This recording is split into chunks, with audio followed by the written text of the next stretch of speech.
Europe 1, 6h46, Thomas Soto. Le kiosque d'Europe 1 et toutes ses plumes, Marion Calais pour les régions, Sophie Larmoyer pour l'international et Eva Rock devant la télé. Bonjour à toutes. Bonjour Thomas.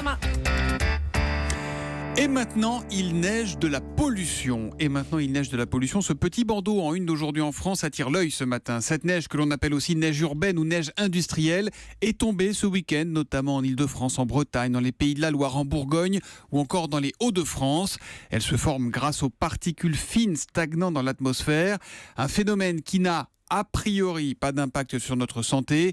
Pour l'a posteriori, c'est comme à chaque fois, on verra ça plus tard. On reste un peu dans la même thématique avec Libération qui titre États-Unis-France, la régression écologique. Malgré une année 2016 alarmante, la lutte contre le réchauffement est menacée par l'arrivée de Trump au pouvoir. Dans l'Hexagone, ajoute Libé, les régions passées à droite baissent les subventions des ONG environnementales. Sinon, Le Figaro s'inquiète en une des vrais chiffres de la délinquance à Paris et en banlieue. Ainsi, c'est dans le très chic 8e arrondissement que l'on vole le plus de voitures. J'imagine que c'est parce qu'elles sont plus belles. Pour les stupes, c'est dans le 1er arrondissement que ça se passe le plus. Le Monde résume la primaire à gauche à une lutte contre le temps et l'indifférence. C'est la une du Monde. Cette fois, le PS joue sa survie, enchaîne aujourd'hui en France. En lisant les Échos, vous apprendrez que les low cost ont transporté plus d'1 milliard de passagers en 2016. C'est 28% du trafic aérien mondial. Et puis l'Humanité, de son côté, s'attaque aux banques et les accuse de passer leurs clients à l'essoreuse. Écoutez bien, en 2017, les établissements bancaires vont augmenter de 13% leurs tarifs. Ça fait quand même 24 € de plus en moyenne pour un compte courant. L'UMA qui nous rappelle que ses frais avaient déjà explosé en 2016, plus 21%, et plus 34% en 2015. D'où l'indignation du président de l'Association française des usagers de banque. On a le sentiment, dit-il, d'être pris au piège. Parce que depuis 1977, la loi nous oblige à avoir un compte bancaire. Et les banques nous obligent désormais à payer pour ce compte. Ça ressemble à du racket, des frais bancaires dont on ne sait toujours pas très bien à quoi ils correspondent. Et puis il y a Catherine Laborde dont je vous parlais ici même hier matin, vous vous souvenez, celle qui est désormais l'ex-Miss Météo de TF1 qui accorde une interview à Aujourd'hui en France. Et là c'est quelques mots très simples et en même temps qui font du bien. Notre génération, dit-elle, est envahissante et les jeunes entre 25 et 35 ans ont du mal à trouver leur place. Mes 2 filles ont cet âge et je pense que je leur devais un peu ça, cette idée de passer le relais, de laisser la place aux jeunes. Elle aura été élégante jusqu'au bout, Catherine Laborde. 3-1 dans la presse quotidienne régionale avec vous, Marion Calais. Une mort et des questions dans le Dauphiné libéré. Une adolescente de 13 ans est décédée le week-end dernier en Ardèche, quelques heures après s'être rendue aux urgences pour une grippe, mais son état alors ne nécessitait pas d'hospitalisation selon les autorités. Un homme sincère, maître du compromis, l'hommage du républicain lorrain à François Chérec, le natif de Nancy, secrétaire général de la CFDT pendant 10 ans jusqu'en 2012, est mort hier à l'âge de 60 ans. Et puis embouteillage au garage, les automobilistes sont nombreux selon l'Ardennais à vouloir se mettre en conformité avec la loi. Depuis le 1er janvier, les vitres surteintées sont interdites pour les fenêtres avant des voitures et pour éviter un retrait de points et une amende, il y a foule apparemment ces derniers jours chez les spécialistes. Voilà qui nous emmène à l'histoire du jour, Marion, qui est aussi plutôt une histoire de voiture, enfin une histoire de cascade. Certains y verront du Belmondo, d'autres du Tom Cruise. En tout cas, c'est une scène digne d'un film d'action qui s'est déroulé dimanche soir près d'Oyonnax. 20h30, Osama sort de sa voiture pour aller chercher des cigarettes. On n'est pas encore dans le film d'action, mais ça va arriver. Il laisse les clés sur le contact. Et là, un voleur en profite pour se ruer dans le véhicule. Et alors qu'il fait marche arrière, Osama se rue sur la voiture, s'accroche à la galerie de toit et il va rester comme ça, cramponné pendant une demi-douzaine de minutes. 5 kilomètres au total, pendant lesquels le voleur va rejoindre l'autoroute avec des pointes à 130 km/h. Il faisait du slalom, freinait brutalement pour me faire tomber, raconte Osama dans Le Progrès. Malgré cela, le jeune homme est parvenu à sortir son téléphone portable. En étant accroché au toit, à appeler la police qui n'a pas tardé à prendre le voleur en chasse.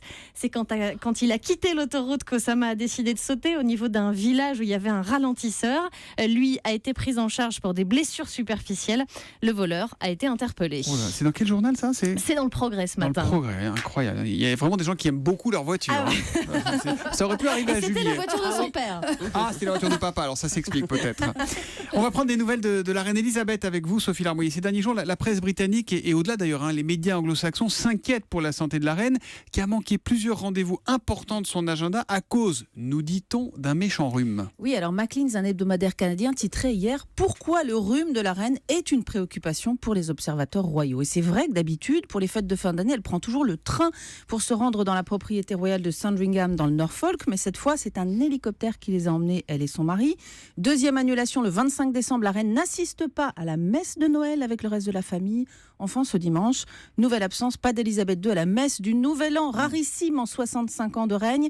Ajoutez à cela un canular jeudi dernier, un faux compte Twitter de la BBC annonçant la mort de la monarque à 90 ans. Tout cela, évidemment, alimente l'inquiétude. Bon, mais alors comment va-t-elle? Est-ce qu'on sait comment va Elisabeth ou pas? Alors, sa fille, la princesse Anne, interpellée par la presse dimanche à la sortie de la messe, a haché un mot sur la santé d'Elisabeth II. Better, ça va mieux. Ça veut tout et rien dire, ça. Officiellement, ouais, mais ça va dépend d'où mieux on quand même. part. Le palais Buckingham Palace dit qu'elle se remet d'un gros méchant rhume, qu'elle est sur pied et qu'elle est restée au chaud par précaution, mais qu'elle travaille. Ça veut dire qu'il y a une inquiétude de la presse, mais les observateurs royaux cèdent pas à la panique a priori? C'est pas la panique, mais on sent bien que tant qu'elle n'aura pas réapparu en public, personne ne sera complètement rassuré. Maclean's, l'hebdo canadien que je citais, souligne que ce mauvais rhume rappelle à tous qu'Elisabeth II a beau être irréprochable, elle est par ailleurs humaine et donc pas immortelle. Et si elle est décidément très organisée, puisqu'elle avait tout prévu, son discours télévisé de Noël était enregistré, ses félicitations aux Canadiens aussi pour le 150e anniversaire de la Confédération. Ça a été diffusé dimanche, avant-hier, en 2 langues s'il vous plaît. Alors pour finir et pour le plaisir, je vous propose quelques mots en français de la reine.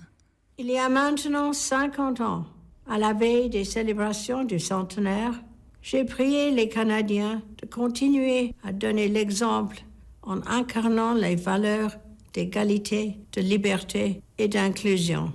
Elle maîtrise. Donc ça, c'était diffusé dimanche, c'est ça, mais enregistré bien avant. Enregistré C'est ça, tout le mystère réside C'est là-dedans. ça. On entendra d'ailleurs le biographe de la reine Elisabeth, c'est Marc Roche qui sera avec nous tout à l'heure dans le journal de 8h sur Europe 1. En attendant, on va allumer la télé avec vous, Eva Rock, TF1 20h55. Qu'est-ce que c'est que ce nom-là? Chicago Med. D'après vous, ça se C'est au bord de la déroule... Méditerranée, Chicago? Voilà, c'est ça. D'après vous, ça se déroule où cette nouvelle série américaine? À Chicago. Et oui, à Chicago. Et alors, facile aussi de comprendre le sens du mot med. Je vous remercie. Med pour médical. Ah oui. Petite ambiance. Bon, allez, on installe. Je prends le relais, monsieur. Non, c'est mon patient. Je peux savoir qui vous êtes? Il dit qu'il est médecin.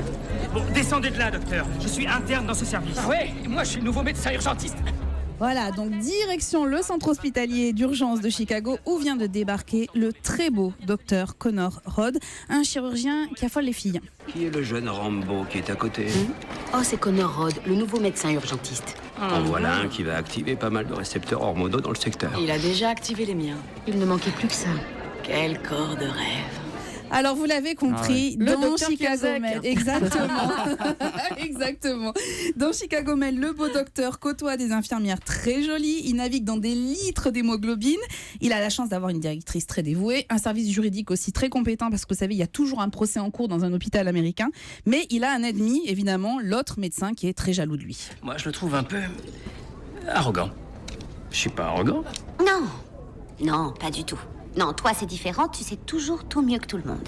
Alors en fait, il y a vraiment tous les ingrédients pour vous tenir devant l'écran, des drames, un peu d'humour, beaucoup d'amour et surtout des épisodes qu'on peut louper sans être paumé, ce qui a quand même un avantage. Ça fait en fumée, ça s'appelle Urgence, ils ont repeint la façade, non, Mais votre truc? alors, c'est ce que j'allais vous dire. C'est une série qui est signée Dick Wolf, à qui on doit notamment New York Unité Spéciale, mais aussi Chicago Fire. C'est toujours à Chicago, mais avec les pompiers. C'est ultra efficace, mais soyons honnêtes, Thomas, vous avez raison. Jamais Chicago Med n'arrivera à rivaliser avec la série médicale.